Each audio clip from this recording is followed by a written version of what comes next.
So I was watching the show that was following the lives of people who were in the minority of different groups under the sexuality category. So gays, lesbians, people who identify as different genders, etc., etc. And given that this is now a pretty new show, it brought up a lot about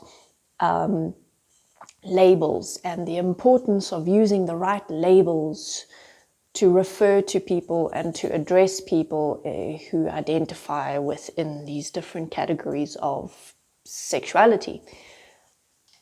So this show very well illustrated the power of words, the effect that words have on our relationships, on who we are and how we relate to each other.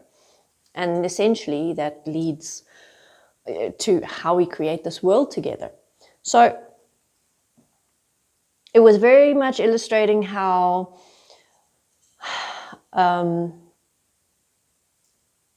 very focused we've become on being politically correct, on using the right words to refer to the right groups, the right people, the right categories, the right labels for everything. And how not using the right words means that you're insensitive and that you're attacking someone, or that you are disregarding the challenges that they face, and they're allowed to take offense by your ignorance. Okay, that's just like one aspect of it. But in a nutshell, it's a form of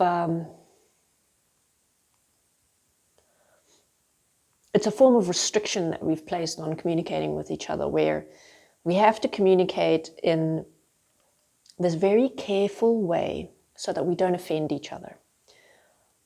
And it's quite interesting if you look at how children are. Children don't communicate in that way. Children say things, what they feel, what they see, what they're curious about. They just speak. And there's no hidden intention behind it. It's simply expressing, it's being curious. It's just being who they are and exploring the world and getting to know themselves and getting to know the world and getting to know the people around them. And it's almost like that childlike innocence and expression has been suppressed and has been replaced with this caution and this, it's like everyone's afraid of saying something that might lead to them being sued, or might lead to them being the latest trending video on the internet about how intolerant they are, or whatever. It's like we're also afraid of relating to each other and just expressing openly, that it's now become this very controlled thing.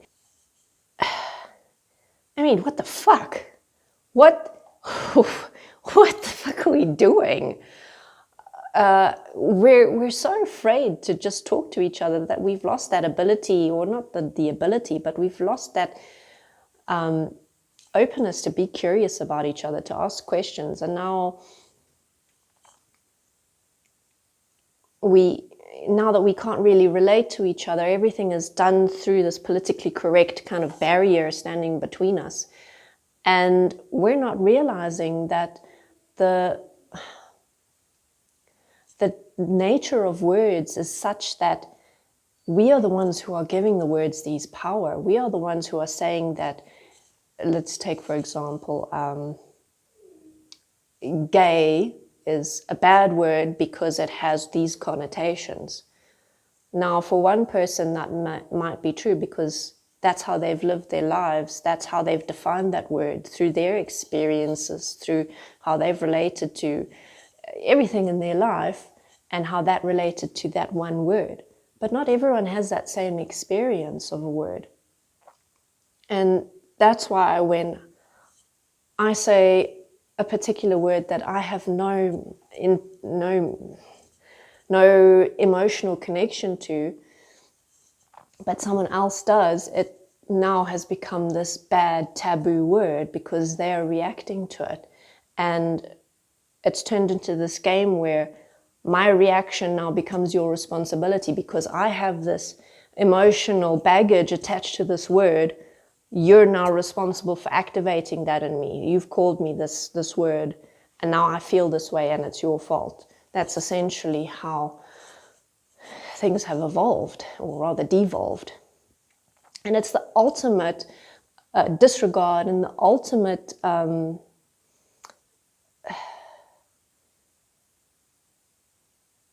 passing the buck of responsibility, where we're making our reactions to words, our emotional baggage to words, into everyone else's problem and making it everyone else's fault that we're reacting to these words. And now we're saying, okay, well, you're not allowed to use that word anymore because it makes me feel bad. The reality is that every word in my vocabulary that I have attached emotional baggage to through my experiences, through the memories that are attached to it. I mean, a word like love for one person can be this beautiful thing, but for another person who's been abandoned all their life, who has been abused all their life, might attach the word love to abandonment and abuse. And when you say the word love to them, they cringe. However, if I have that emotional baggage to a word, it's my responsibility to deal with it. And if someone uses a word that I react to, regardless of whether they're calling me names, regardless of their intention behind the word, if I'm having a reaction to that word, it's something I need to deal with within myself.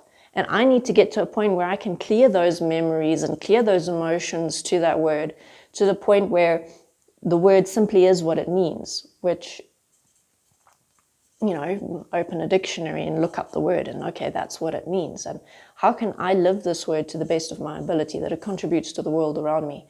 Or how can I live the solution to that word?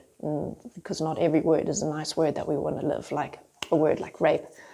I don't want to live the word rape in any sense, but I can focus on solutions to the different words that cause or trigger or bring about the reality that some people do rape.